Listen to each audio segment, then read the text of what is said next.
Okay. Magandang araw sa inyong lahat. Ngayon ay tuturo ko sa inyo kung paano gumamit ng random module dito sa Python. Ano nga ba ang random module? Random module. The Python random module is a built-in library that provides functions to generate pseudo-random numbers and perform random operations on data structures. It is widely used in simulations, games, testing, and any application requiring randomization. So, ayun ngayon alam niyo na kung ano ang random module, ay hayaan niyo ituro ko sa inyo kung paano ito gamitin. Una, import muna natin yung import random. Ayan. So, ayun. Na-import na natin yung random. Example dito ay random choice from a sequence. Ang magandang example dyan ay ito. Ayan yung choices. Tapos, lagyan natin ng bracket. Halimbawa, ang pamimilian niya ay mga prutas. Apple. Tapos ay banana. Tapos ang banana ay pwede rin gawin natin orange. Sunod ay cherry.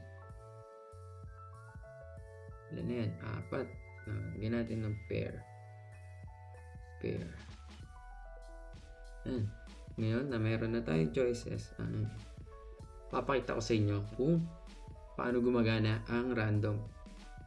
Okay, print.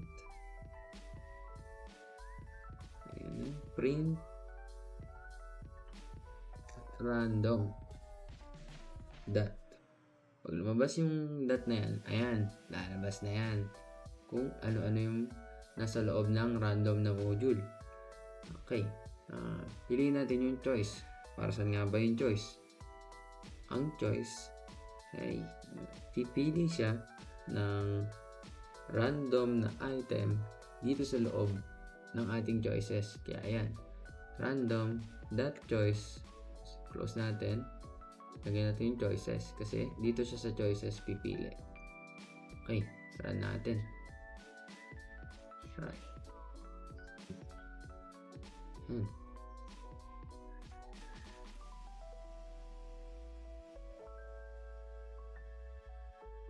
Ayan, lumabas. Cherry ang napili sa random natin. Next naman ay pwede rin yung choices. Ano yung nagagawa ng choices? Ang choices naman ay pwede kang pumili ng higit sa isa dito sa ating choices. Ayan, alagayan mo lang ng k equals kung ilan yung gusto mo. Halimbawa natin ay 2. Pipili siya ngayon ng 2 na item dito sa loob ng ating choices. Okay, pag niran natin yan. Ayan, pumili siya ng 2 at yun ay pear at apple. Dito sa choices ay pwede siyang pumili ng higit dito sa 5. Di ba 5 lang to? Pwede tayong magpili ng 8. Paano yun? 5 lang yun. Hindi ibig sabihin may mauulit dito sa choices natin. Yan, may naulit. Ano yung naulit? Tignan natin. Cherry, orange, orange. Ayun, orange. Naulit yung orange. Tsaka yung cherry. 2 beses naulit yung cherry. 4 pala, hindi 2. Tapos yung pear at apple lang yung hindi. So, ibig sabihin, sa choices, pwedeng may maulit. Sunod naman natin ay sample. Palitan na lang natin to ng sample. Anong pinagkaiba ng sample sa choices? Dito naman sa sample ay walang mauulit. So, pag pinili natin yung 8, niran natin siya, hindi siya gagana. Kasi, 5 nga lang yung nasa choices natin. Pag pinili naman natin yung 5, niran natin,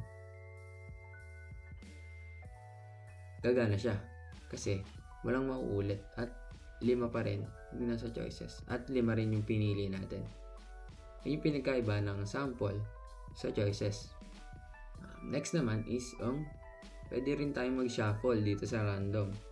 Okay, gamitin natin ang deck. Ayan. So, ayun. Nalagay na natin yung deck. Gamitin natin yung baraha as an item natin. Lagyan natin ang ace, king, queen, jack.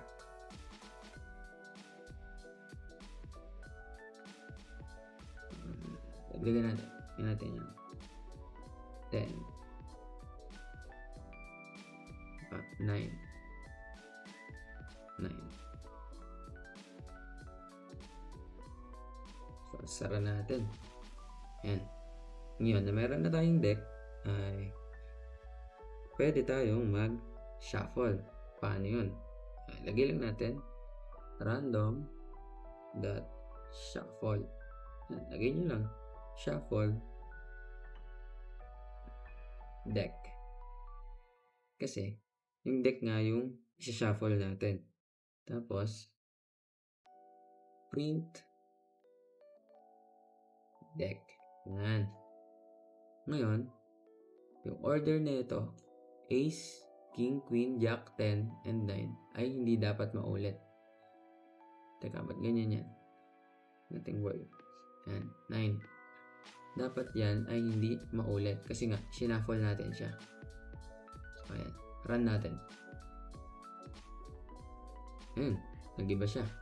King, queen, 9, jack, 10, and ace. Naiba yung salansan netong ating deck. Ganun gumamit ng shuffle dito sa random module. Ngayon naman ay papakita ko sa inyo kung paano mag-simulate ng real world scenarios. Yes, pwede rin. Paano? Halimbawa na lang ay ang pag-toss ng coin. Lagay natin print random dot choice. Parang katulad lang ng kanina. Yan. Tapos lagyan natin ang bracket. Heads. Heads. Hindi pala natin nalagyan ang ito. Heads. And tails. Yan.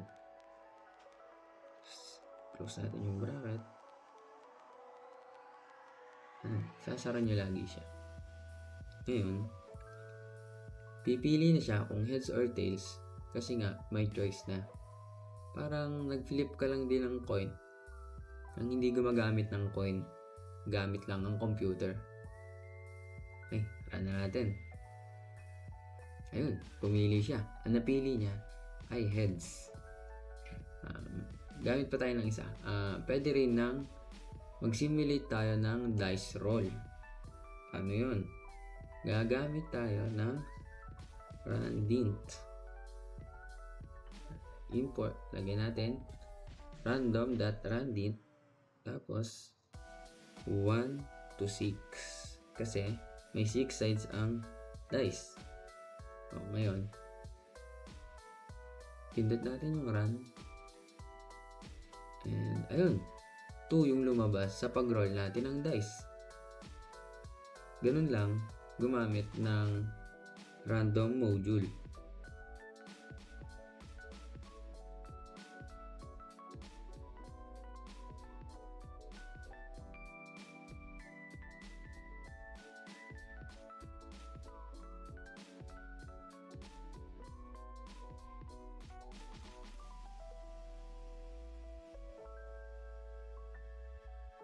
So, ayun.